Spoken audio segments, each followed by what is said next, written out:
Welcome to EduBridge IS. Today, we'll be discussing one of the topics under environment and ecology, that is carbon capture technology. So, you must be aware of the famous tweet that the Tesla CEO or SpaceX CEO, Elon Musk, has tweeted. Under that particular tweet, he has committed that he will give $100 million in as a gift or as a prize for development of carbon capture technology. And that's why this carbon capture technology has again come in news. So we will be discussing what exactly is carbon capture technology. Also, we will discuss why we need carbon capture technology. What is the need of carbon capture technology? And is it feasible to use carbon capture technology? That means, can we use carbon capture technology and can we remove carbon dioxide from the atmosphere? Is it cost effective? Is it help or it will help us to reduce our climate change or global warming or not? That we will discuss under point number 3. And towards end, we will discuss how India will get benefit from carbon capture technology. Fine. So this will be the agenda of our class today.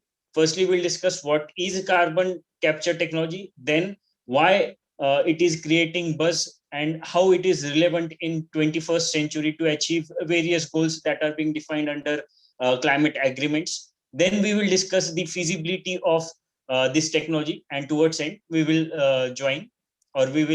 discuss the benefits that India will get from such kind of technologies. So let us start our today's discussion. So firstly, we will discuss about what is carbon capture technology. Fine.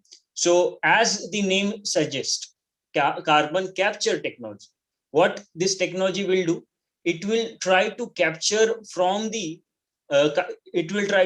carbon dioxide from the atmosphere or from the outlets of the units that are emitting carbon dioxide.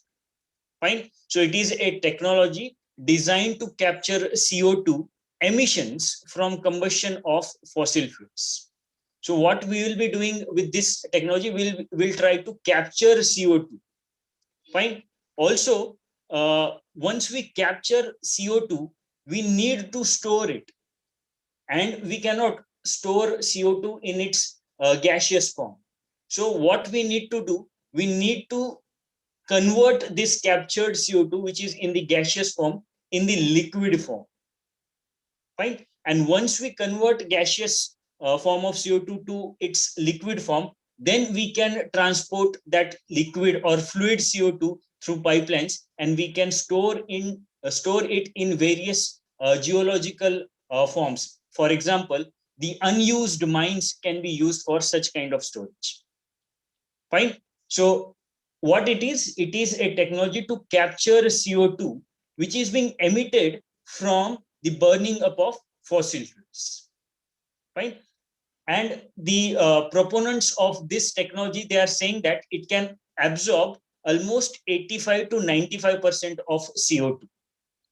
Fine. So you can imagine, suppose 100 grams of CO2 is in the air, then out of that 85 to 95 grams of CO2 can be removed from the atmosphere and can be stored. So you can imagine the reduction in greenhouse gases that this technology can achieve. Fine.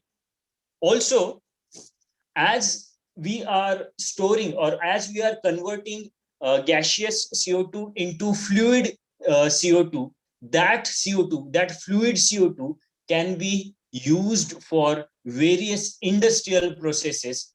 Especially, we can convert or we can use that fluid CO2 for the production of various bicarbonates. And most popular use of bicarbonates is in the form of sodium bicarbonate.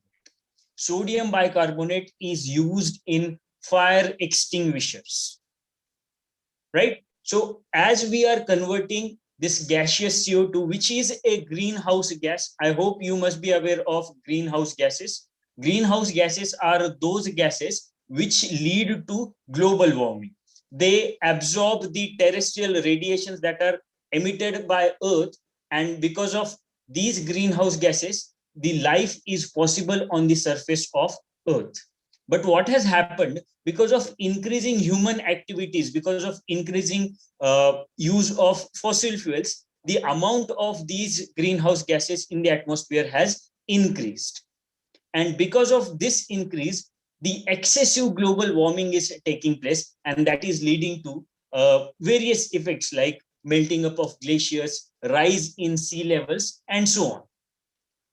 Right? So what are the benefits of this kind of technology? Firstly, we are addressing the concern related to greenhouse gases. We are removing almost 85 to 95% of CO2. That means we are addressing greenhouse gases, and thus greenhouse effect can be reduced.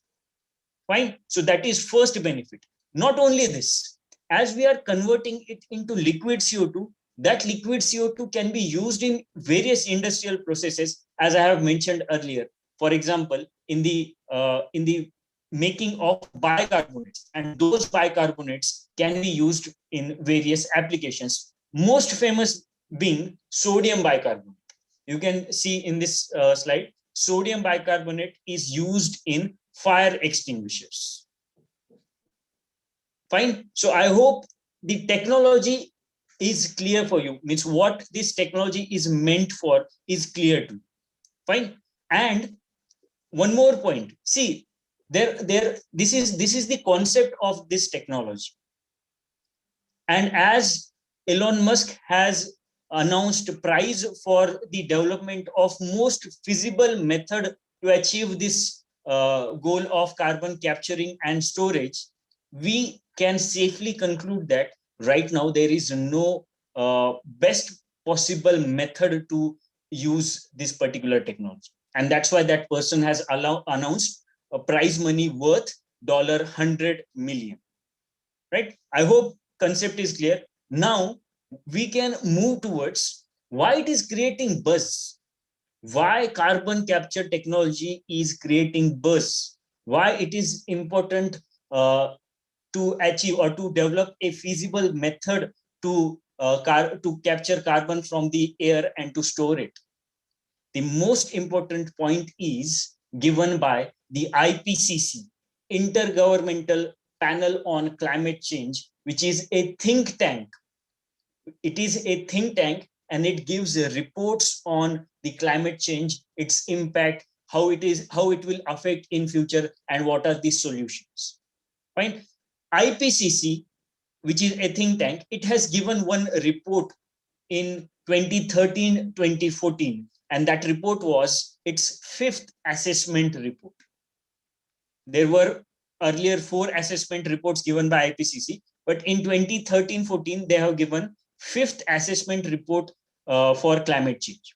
And in that report, what they have mentioned that human interference in global warming is there, and we are emitting highest amount of emissions since industrial revolution. So you can safely say that anthropogenic emissions are the reality as per IPCC's report. Right?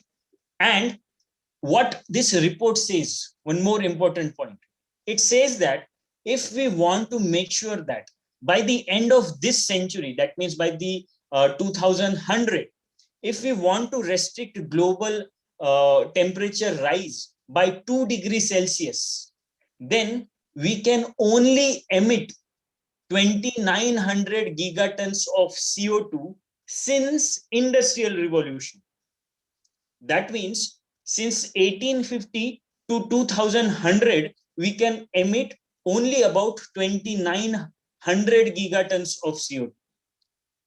then only we'll be able to reduce, or then only we'll be able to maintain the temperature rise within 2 degrees Celsius limit. Otherwise, we will breach it.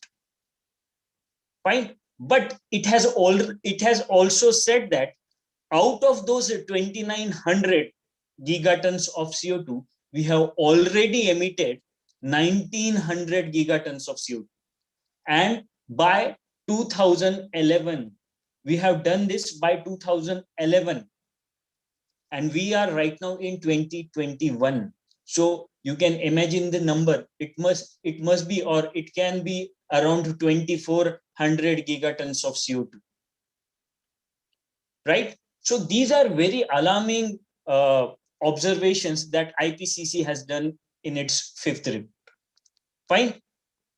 Moreover, there is a agreement which was signed by member parties under the United Nations Framework Convention on Climate Change. And that agreement was the Paris Climate Agreement, which was signed in 2015. What does this Paris Climate Agreement says that? It says that we should strive to maintain the temperature rise within the limit of 2 degrees Celsius by 2100. Or if possible, we should maintain it, or we should try to achieve 1.5 degrees Celsius temperature rise only. Why this limit of 1.5 degrees Celsius or 2 degrees Celsius? Because if we breach this limit of 2 degrees Celsius, then the impact of climate change on the earth would be, or will be, catastrophic.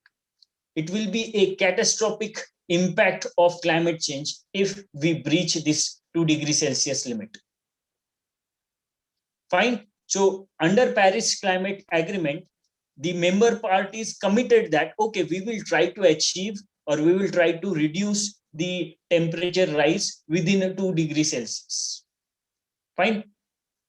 Moreover, see, this is the goal that Paris Climate Agreement has set. Okay, we will make sure that by 2100, temperature rise should not go beyond 2 degrees Celsius. But there has to be certain roadmap to achieve this, right? Without any roadmap, only proclamations cannot help us to achieve the goal of 2 degrees Celsius. And that's why what this Paris Climate Agreement said, okay, all the member parties should come up with their own nationally determined contributions. That means all the member parties, suppose take for example India. So India, based upon its developmental compulsions, based upon its environmental emissions, should come up with nationally determined contributions. Those contributions should be determined, or should be given or committed by India itself. No other country or no global organization will interfere in the development of nationally determined contributions of India. India, based upon its developmental compulsions, based upon its environmental emissions, should develop nationally determined contributions. And those nationally determined contributions should be developed by all member parties of UNFCCC, United Nations Framework Convention on Climate Change. Right? And those nationally determined contributions, often referred to as NDCs, should help us achieve this goal of limiting temperature rise to 2 degrees Celsius by 2100 of pre-industrial. Fine. And based upon this nationally determined contributions, which is being supposed to be developed by all member parties under UNFCCC, various countries have come up with their nationally determined contributions, including India. We also have given our own commitments. Okay, we will do these, or we will follow these steps to reduce climate change, or to reduce our emissions. Fine. But India did not commit that we will go carbon neutral. India did not say that we will go carbon neutral under its NDC. But there are certain countries and there are certain groups who have committed under their nationally determined contributions that, okay, by 2050 or by 2060, we will make sure that we are net zero emitting country, or we are a net zero emitting group. For example, on your screens, you can see the European Union. The European Union, under its Green Deal, what they have said that they will become climate neutral by 2050. What does this mean? Climate neutral kya hota hai? What is climate neutrality? It means that whatever emissions that you are emitting, they are being balanced with the help of absorption or removal technologies that you have for greenhouse gases. Fine. So climate neutrality, what does it mean? Suppose, for example, you are emitting 100 grams of CO2. Fine. Then you should have technology for the absorption and removal of 100 grams of CO2. That means you are emitting 100 grams of CO2 and you are absorbing and you are storing 100 grams of CO2. That is climate neutrality. And European Union has said that we will achieve climate neutrality by 2050. But in order to achieve this climate neutrality, what kind of technology they will need? They will need carbon capture technology, the topic of our discussion. Right? Also, China recently in 2020, they have said that we will go carbon net zero by 2050. China has also said that we will achieve carbon net neutrality by 2060. By 2060, China will become carbon net zero country. Fine. So all these countries who have given these targets or who have set these targets of going carbon neutral by certain time in future, they need carbon capture technology to achieve their goal of carbon neutrality. And that's why, can you sense the market that this technology can have in future? See, Elon Musk is not a fool to say that I will gift or I will give away $100 million. This technology is the buzzword because it will create a huge market in future. And that's why he is investing in that technology right now. Fine. Moreover, the Intergovernmental Panel on Climate Change, which we have referred to earlier, it is a think tank and it has given one more report in October 2018. And that report is the Spatial Report on Global Warming of 1.5 degrees Celsius. See, we have mentioned about Paris Climate Deal, right? In Paris Climate Deal, we have mentioned that we should try to reduce temperature rise to 1.5 degrees Celsius by 2100. So IPCC is just trying to analyze under its special report on global warming of 1.5 degrees Celsius. Is it possible to maintain a temperature rise to 1.5 degrees Celsius, or is it just a hoax? ये सिर्फ जुमला है या हम सच में achieve कर सकते हैं? That was the agenda of this particular report of IPCC, which they gave in October 2018. And what they have concluded in that report, they have concluded that, okay, we can achieve this target of 1.5 degrees Celsius temperature rise by 2100, provided we reduce CO2 emissions by 45 degree by 2030 from 2010 level, and if we go carbon zero by 2050, then only we can achieve this goal of 1.5 degree Celsius temperature rise by 2100. Otherwise, it is not possible. Fine. So what IPCC's report says that? It says that yes, we can maintain a temperature rise within 1.5 degrees Celsius, but in order to achieve that goal, we should go carbon neutral by 2050. Fine. So in this report, they are trying to create or they are enlightening the world the about the need of going carbon neutral by certain time by 2050 as per IPCC. Fine. Next.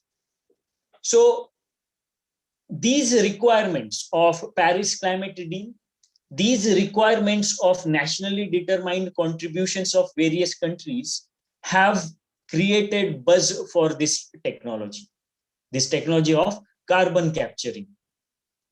Fine. So then how carbon capture, now we will be discussing about then how carbon capture technology can help us.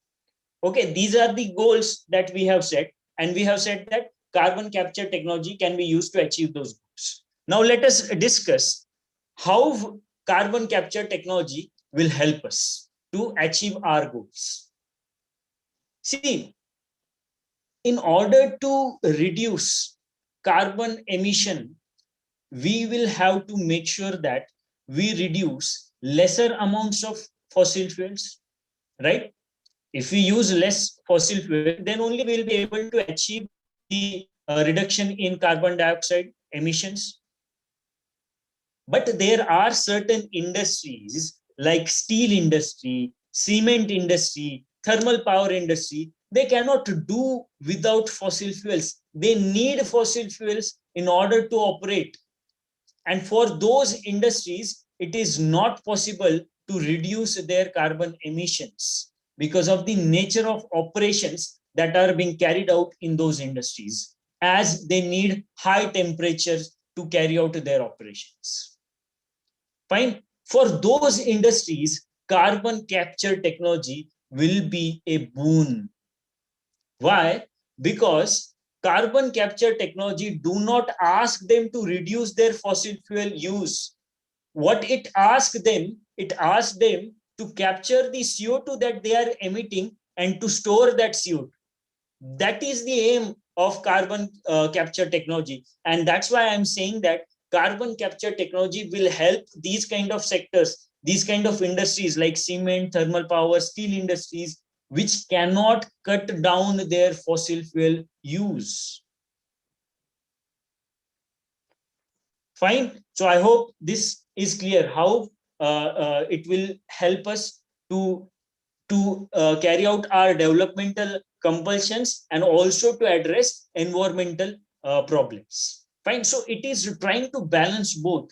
We will be developing at our own space. At the same time, we will be taking care of emissions that are being emitted because of the development that we are carrying out. Fine. Now, the most important point, is it feasible or is it a jumla? So let us analyze, is it feasible or not? See, carbon capture technology will need lots of money to convert carbon dioxide, which is in the gaseous form, to a liquid form, and to store it, to transport it in the unused mines. Is it a costly affair or not? Yes, it is. It will need lots of money to convert the atmospheric CO2 to be captured, to be converted into the fluid form, and to transport it in the unused mines. For example, let us consider India. Suppose we captured CO2 from Delhi, as Delhi is the most polluted city in India. We captured CO2 from Delhi, and we want to store it in the unused mines. Do you know any mine which is there in and around Delhi or in and around this NCR region? No, we'll have to transport that CO2 to Bihar or Jharkhand. to store. And that's why it is a costly affair. Fine. So the cost will be the major roadblock for the implementation of this technology. Fine. And that's why as of 2020, you can read second point, as of 2020, there are only 26 operational CCS, carbon capture and storage facilities, capturing around 36 to 40 million tons of carbon per year, according to the latest report by Global CCS Institute, an international think tank. So it is a peanut. The operational CCS facilities are capturing very less amount of CO2. Why? Because cost is the factor. Fine. So as of now, as of 2021, you can say that, okay, it is a costly affair and we will not be able to go for CCS or carbon capture technologies as of now. But as you know, solar power, initially it was very costly, but these days the costs have reduced. So same can happen with carbon capture technology in future. But right now, the cost is a roadblock. Fine. Next. Moreover, see, if you are living in an area where CO2 emitted by certain another area is stored, are you happy with it? It is stored in your backyard, which you have not emitted. So obviously you will resist it. You will say that, no, I have not committed this crime. I will not be punished for this particular crime. So same is happening with people, people in whose area we are trying to store the captured CO2. They are agitating, they are protesting against such kind of moves. Next point. Also, there is a risk of leakage. See, if you are storing CO2 in unused mines, for example, there can be a leakage from those mines and that CO2 can be emitted in that particular area.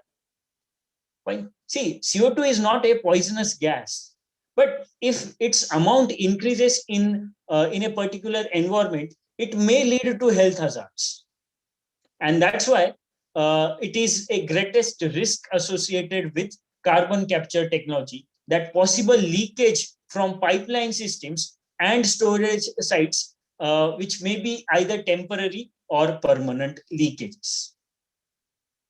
Next, moreover, see, what you are saying under carbon capture technology, you are saying that we will absorb atmospheric CO2. We will be absorbing gaseous CO2. But in order to absorb that CO2, you will need machines. And to run those machines, you will need fossil fuel. And that's why additional fossil fuel demand will increase, or the demand for fossil fuel to run those units to capture CO2 will increase. So is it a means you should analyze cost benefit that you can get from carbon capture technology. Fine. So these are the roadblocks which you can see for carbon capture technology as of now. Now, let us discuss how India can be benefited with such kind of technologies. See, we are a country where we have fourth largest reserves of coal. In India, we have fourth largest reserves of coal. And that coal we can use to generate thermal power. And that thermal power can drive our economy in future or in 21st century. And that's why we will have to use thermal power plants. We will have to use coal-based thermal power plants. Fine. Then only we'll be able to achieve the self-reliant India goal that is being said, or that is being committed by the government. Fine. But if you want to use coal-based power plants, obviously it will lead to emissions.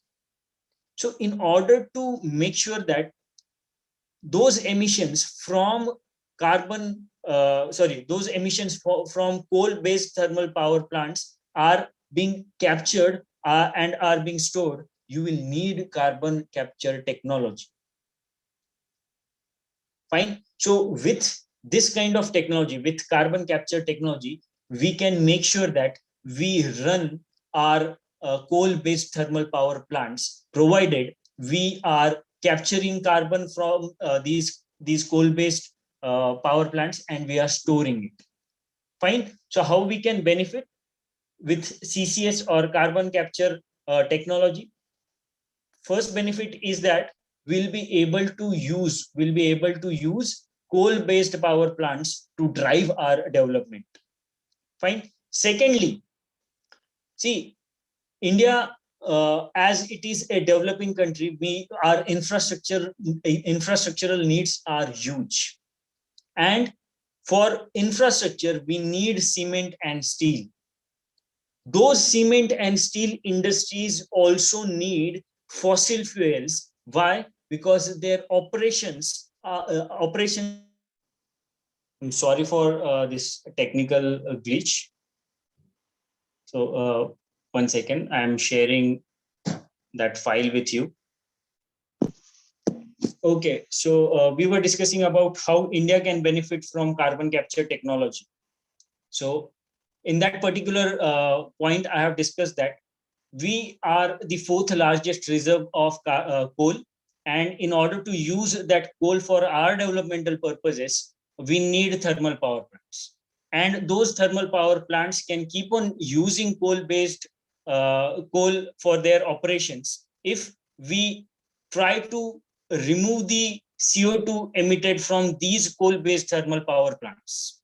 Fine. Also, for cement and steel industries, they need fossil fuel for their high temperature operations. And those high temperature operations can be created, or those high temperature conditions can be created with fossil fuels. And these steel based and cement based fossil fuel plants can keep on using fossil fuels, or can keep on doing their operations without any environmental issue if they add carbon capture technology to their plants, right? So with the help of carbon capture technologies, coal-based industries and these infrastructural industries like steel and cement industries, they can keep on doing their work without any environmental issue. Next.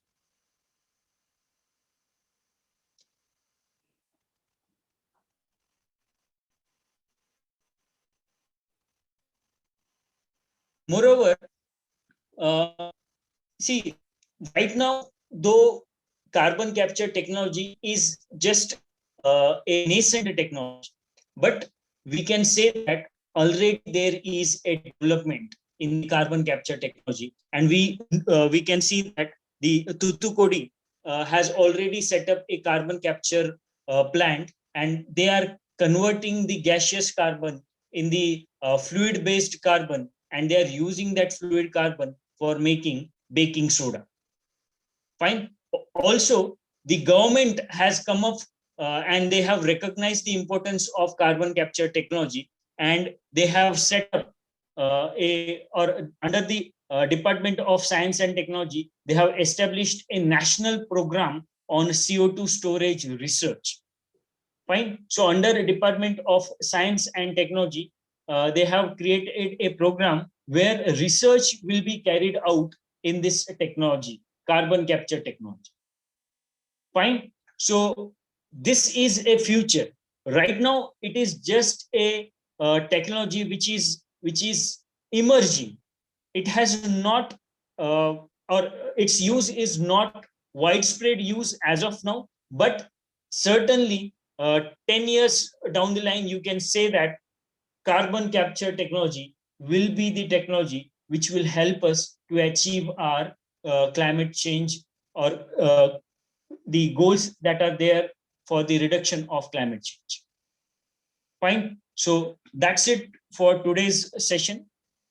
I'm sorry for that technical glitch. We'll meet again and we'll discuss a new topic. And I think in the next class, we'll be discussing about the Ramsar Convention. Fine. Thank you for now. Bye bye.